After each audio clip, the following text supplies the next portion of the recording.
அதுல சிலது அவங்களுக்கு படிக்கணும். படிச்சேன்னா தேதி வாரியா என்ன நடந்தது உங்களுக்கு நான் தெரியப்படுத்தும். அதாவது சமீபத்தில் பாத்தீங்கன்னா சில திமுக பொய் புலிகைகள் வன்னியருக்கு இடஒதுக்கீடு வழங்க கோரி பாட்டாளி மக்கள் கட்சி சார்பில் நடைபெற்ற போராட்டத்தில் கலந்து கொண்டு பேசிய பாட்டாளி மக்கள் கட்சி தலைவர் அன்புமணி ராமதாஸ் திமுகவினர் அதிகமாக பொய்களை மட்டுமே கூறி வருவதாக விமர்சித்துள்ளார். அவன் தொழிலே பொய் பொழுகிறது. என்ன பொறுத்த வரைக்கும் சில பேர் அதுல இருக்காங்க, கொஞ்சம் பேருங்க. என்ன பொறுத்த வரைக்கும் அவன் முட்டா பசங்க, அவனுக்கு அறிவு கிடையாது. ஆனா பொய்யை அப்படியே திருப்பி 10 முறை ஒரு பொய் சொல்ல என்ன உண்மையாயிடுது, மக்கள் நம்பிடுவாங்க. அதுதான் கோயபிள்ஸ் பிரச்சாரம்.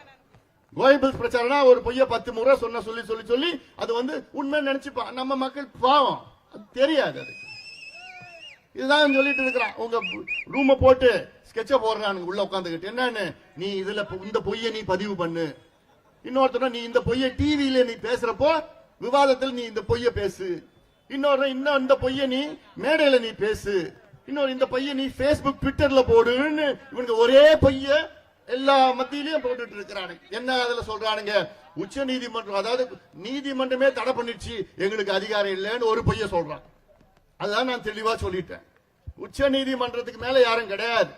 அந்த உச்ச நீதிமன்றமே என்ன சொல்றாங்கன்னா, வன்னிய குல சத்திரிய மக்களுக்கு நீங்கள் உள்ஒதுக்கீடு கொடுக்கலாம், தாராளமா கொடுக்கலாம், எந்த தடையுமே இல்லைன்னு சொல்லிட்டாங்க. சொல்லி 1000 நாள் ஆயிடுச்சு. அந்த அடிப்படையில் தான் தமிழ்நாடு பிற்படுத்தப்பட்ட ஆணையமே ஒரு ஜியோ போட்டு இருக்கு. தமிழக அரசு ஒரு ஜியோ போட்டு அந்த ஆணையத்துக்கு பரிந்துரைக்காக அனுப்பி இருக்கிறது. அதை அனுப்பி கிட்டத்தட்ட 2.5 வருஷம் ஆயிடுச்சு. எல்லாம் எவ்வளவு, இன்னும் அதை பத்தி பேசணும்னா எவ்வளவு பேசலாம். இன்னொன்னு பொய்ய, இப்ப இந்த பொய் புழுகிகள் என்ன சொல்லிட்டு வர்றாங்கன்னா, இது தேர்தல் வருது, தேர்தலுக்காக இவனுங்க அப்பப்ப போராடுவாங்க. படுபாவிகளா, உங்க நாக்கே அழுகிட்டு வந்தா அவங்களுக்கு. தேர்தலுக்கு இதுக்கு என்ன சம்பந்தம்? செய்திகளை உள்ளது உள்ளபடி தெரிந்து கொள்ள ரெஃப்ளெக்ட் நியூஸை சப்ஸ்கிரைப் பண்ணுங்க.